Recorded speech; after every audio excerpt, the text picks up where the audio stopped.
Hi, welcome to another edition of the DJ Roscoe Sports Show for this late night edition, Friday, January 23rd, 2026 from Blythe, Palatial State, here in Dallas, Pennsylvania. Here it's Miami Sports Talk. It must be Friday on the DJ Roscoe Sports Show.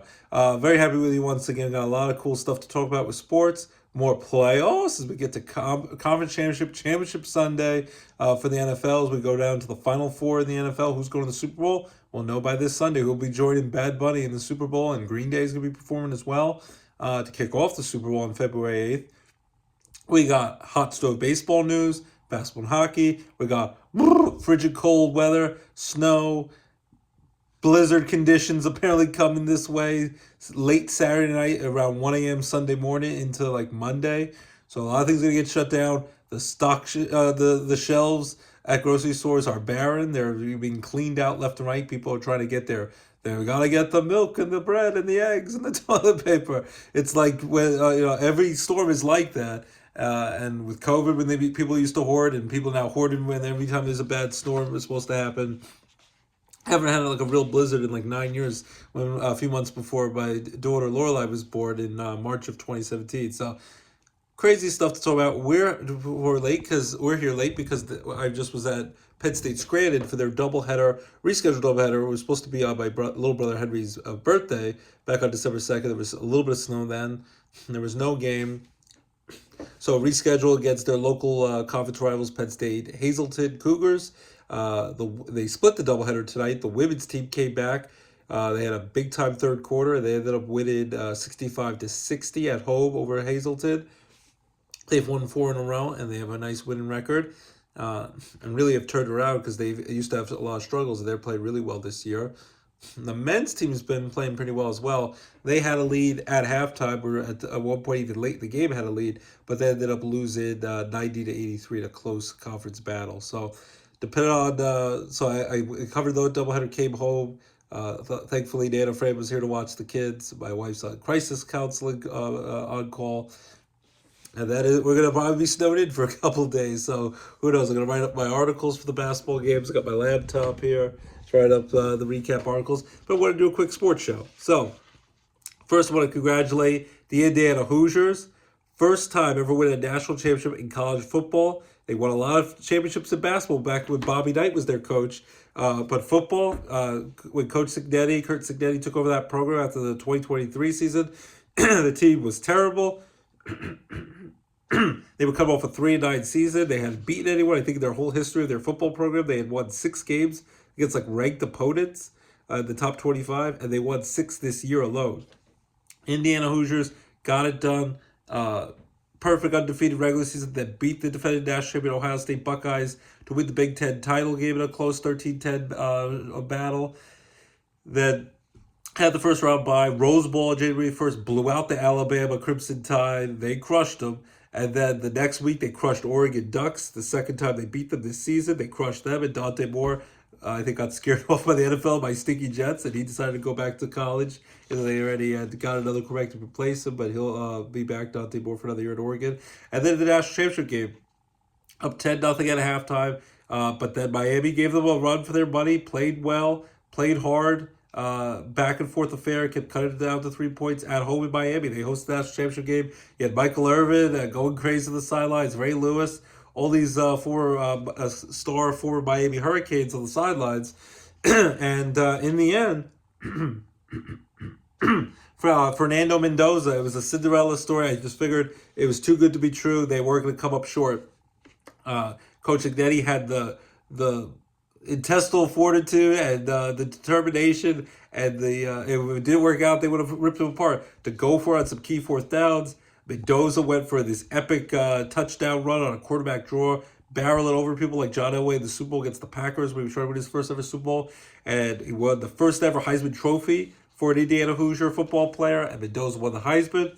Got to play with his little brother, who then, after they won the national title on Monday night, transferred to Georgia Tech, so he gets a better chance to play, but he gets to leave with the national championship ring. Heisman Trophy winner Mendoza leads him to a perfect undefeated 16-0 season, which hadn't happened since Yale was 16-0 and undefeated back in like 1895 or 1889. It might have been a really long time. It was like 130 years ago.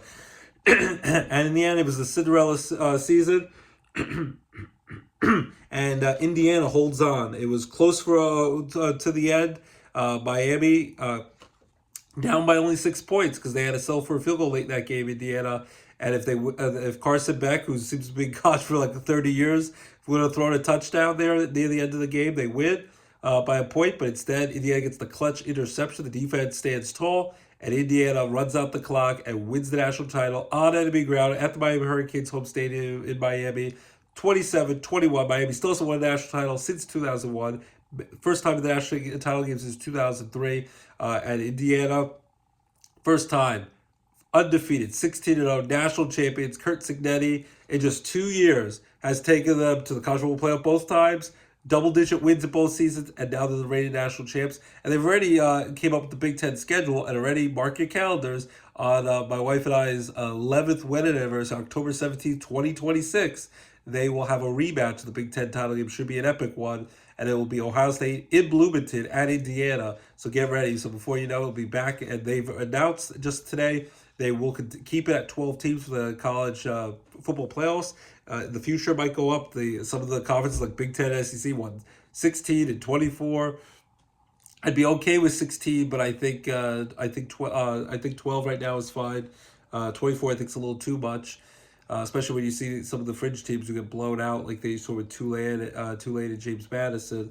But congratulations, Indiana Hoosiers with their first ever national title. So that was epic. And then Mendoza, of course, declared for the NFL draft. It's going to be the number one pick to the Vegas Raiders, it looks like, in April's draft in Pittsburgh. Unless he falls to number 2 to my Jets. So you say there's a chance. Probably not.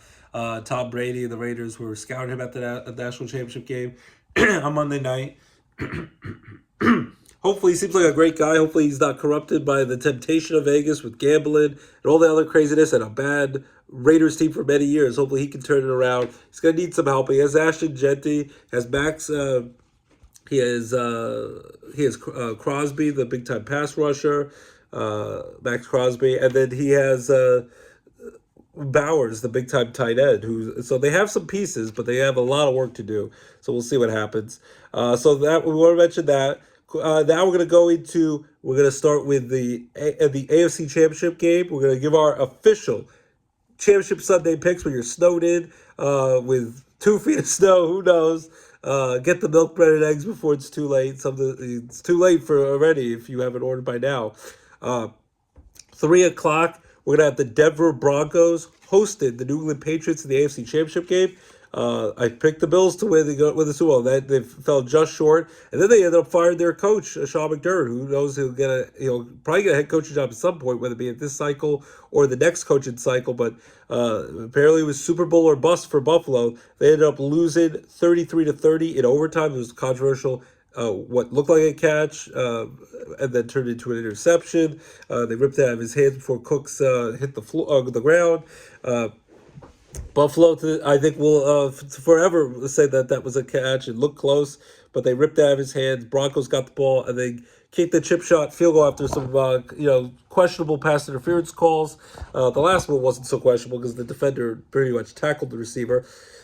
So Broncos survived, win the AFC Championship, but then Bo Nix, a few minutes after the game, you find out he's out for the rest of the playoffs. He has a broken ankle, second last play of the game.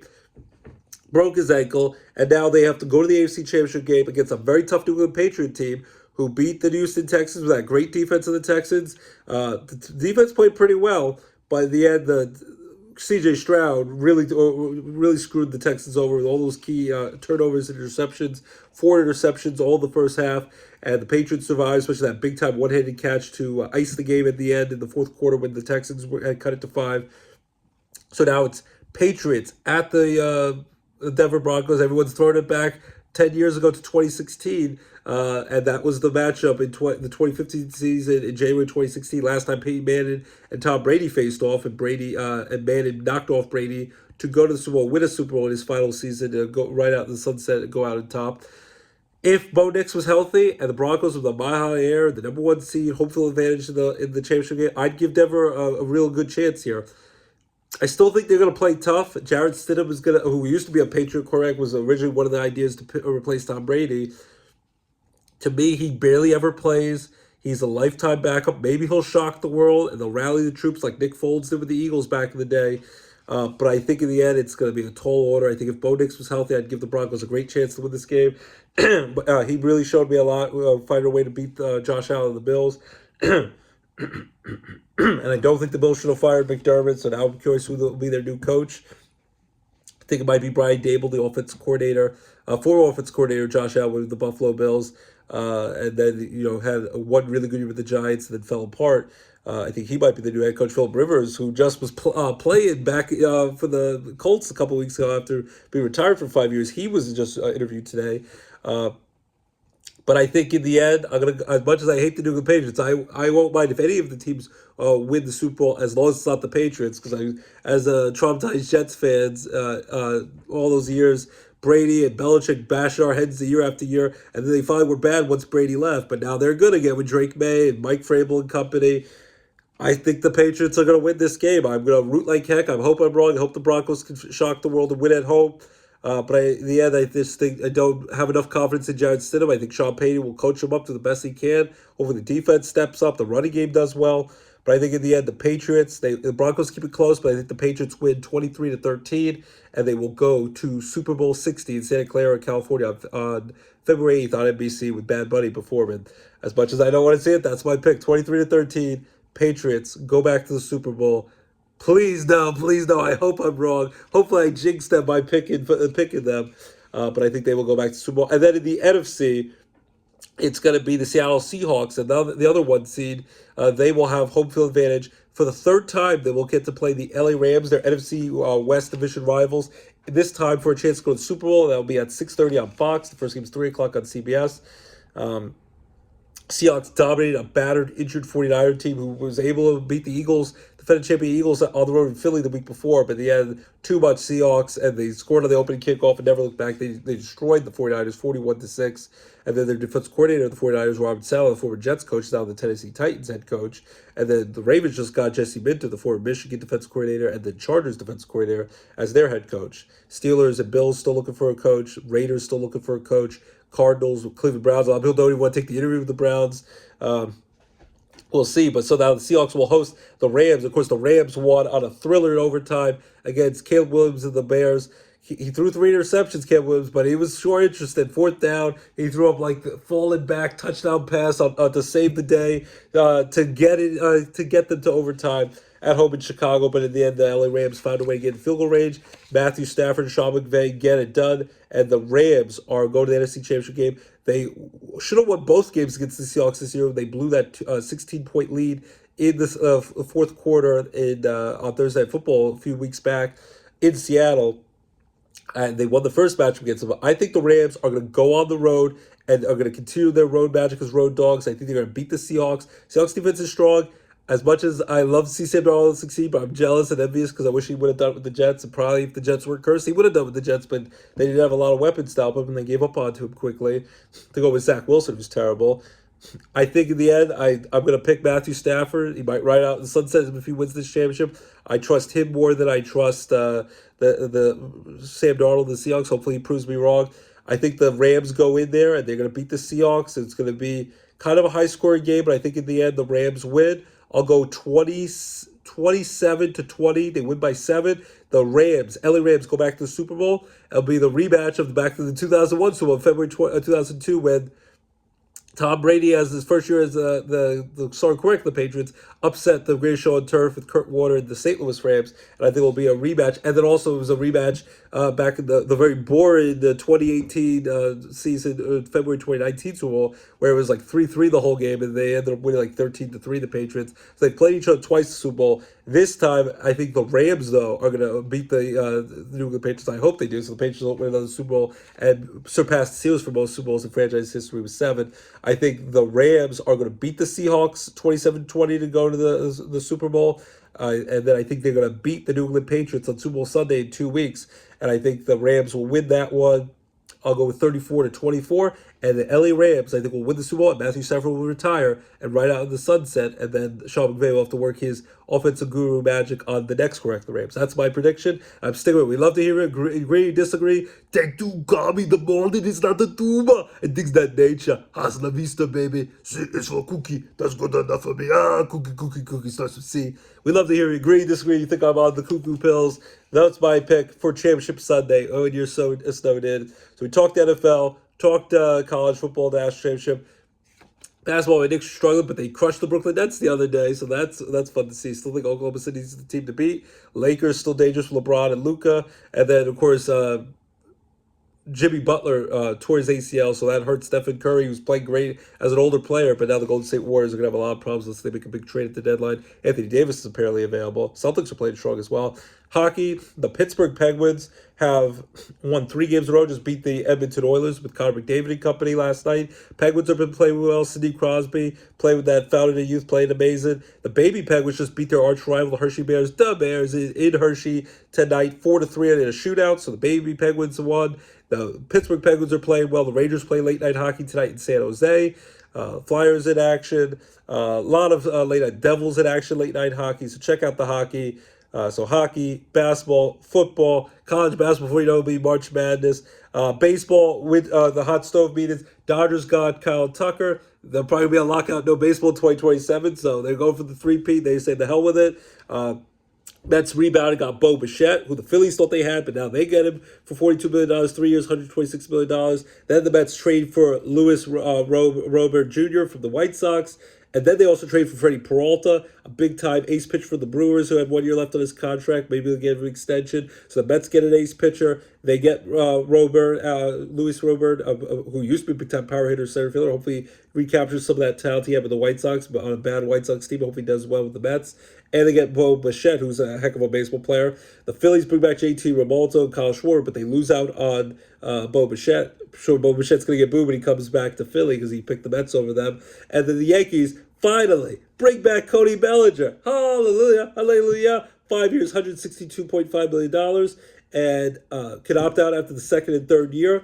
But he's back for hopefully all 5 years to team up with Aaron Judge, who signed for 6 more years of his 9-year contract. He signed after he broke the AL home run record. So finally, Cody Bellinger's back with the Yankees. But it would be nice if they got Freddie Peralta. They did, but hopefully they're banking on Garrett Cole and Carlos Rodon coming back later in the year when they get healthy. And they have Cam Schlittler and Max Fried and all those great guys. But at least the Yankees got Cody Bellinger back. The Mets rebound after still losing Pete Alonso, which they never should have lost. Their big-time franchise home run leader. And they lost Edwin Diaz. They lose some Brandon Nimmo. But the Mets rebounded and got some big-time moves. So the Mets are wheeling deal. The Dodgers wheeling deal. The Pirates made some moves. The Phillies could have done some more, but they were hoping a big bounce back here from Bryce Harper. Aaron Nolan's going to play for the World Baseball Classic for Team Italy. They mentioned this week USA team stacked. And I'm just thrilled the Yankees at least get Cody Bellinger back. His father played for the Yankees. Clay Bellinger looked like he was going to leave, but they get to keep him now. Let's see if they wheel and deal either Jason Dominguez, which it looks like they might, the Martian, or Spencer Jones. So we'll see what happens if the Yankees can improve their pitching staff, at least their bullpen. So hot stove is burning, but spring training will be back before you know it in a couple of weeks. So for Valentine's Day, don't procrastinate, guys. Get your Valentine's presents to all the important people in your lives. 4 weeks from now, on February 20th, will be the first spring training game for the Yankees versus the Orioles. So, and then opening day is only 2 months away. So, hallelujah, hallelujah. The cold weather will be over. Spring, nice warm baseball weather will be here before you know it. And congratulations, Andrew Jones, Carlos Beltran, very well deserved, get picked to be in the National Baseball Hall of Fame, along with Jeff Kent. And the several years like A-Rod and Barry Bonds, they're not getting in. But Andrew Jones, great 10-time Gold Glove winning center fielder, mostly with the Braves, played a little for the Yankees, had over 430 home runs. And then you have Carlos Beltran, with the alleged sign stealing was getting punished with the Astros, but he had a great career. Switch hitter, big-time power hitter in the postseason, over 430 home runs, lots of stolen base, power, speed. And I'm glad that Carlos Beltran, Andrew Jones, deservedly so get in the Hall of Fame, along with Jeff Kent. So that will be this summer, July 26th. They'll be honored in Cooperstown, New York. So baseball, before for a lot of wheeling and dealing in the offseason, the spring training, the Hall of Fame stuff, basketball, hockey, football, Championship Sunday, a lot of great stuff. Watch the new Matt Damon, Ben Affleck Rip movie. That was really good. The new Running Scared, not Running Scared, the new Running Man movie with Glenn Powell. You can watch the old one with the Governor Schwarzenegger on Paramount Plus. A lot of great movies, shows, movies that you can watch in the movie theaters or at the courtesy of your own home. Smasher Machine, Dwayne Rock Johnson UFC movie, that's on HBO Max. And on Disney Plus, Hulu, you can watch Jeremy Allen White from The Bear Show that we love, the Chef Show, as Bruce Springsteen. That movie's available. And Code 3 was a really good movie with Rainn Wilson, Dwight for The Office. So a lot of great movies and shows. The Oscar nominations, Sinners got a lot of nominations. What's the One Battle for the Other? A lot of great movies. Even K-Pop Demon Hunters for Best Song in an Animated Movie. So Oscar nominations. So a lot of great stuff happening. Stay safe in the storm. If you don't have to go out, don't go out. Be safe out there. Better just to live for another day. Enjoy. Be with your family. Watch Championship Sunday football. And, we'll brave the snow. My back's already hurting just thinking about it because I shovel barehanded with no snow blowers. So it's going to be tough. Stay safe out there. And we'll get through the snowstorm. It'll be warm before you know it. It'll be springtime before you know it. The days will get longer. It won't get dark as early. We're almost in February. Let's get through it, and we'll get through this terrible snowstorm. And I'll wrap up the show for my beautiful wife, Abby. Love you all my heart. Lorelai, love you all my heart. And LJ, I love you all my heart. You are my sunshine. I sing that to him every night before bed. You are my sunshine, my only sunshine. You make me happy when skies are gray. Wee. You'll never know, dear, how much I love you. So please don't take my sunshine away. Please don't take my sunshine away. I love you. That is true. And I love you guys. Each and every week, tune in to the DJ Roscoe Sports Show. Keep it tuned. Keep it locked. DJ Roscoe Sports Show. Your home for your sports and entertainment talk right here on the DJ Roscoe Sports Show. Have a great weekend, everyone. Stay safe. And we'll see you soon at New Saturday Night Live this weekend as well. So keep it locked and stay safe from the storm. And bye-bye. Enjoy all the football. Playoffs, Championship Sunday. Bye-bye, everyone. Good night.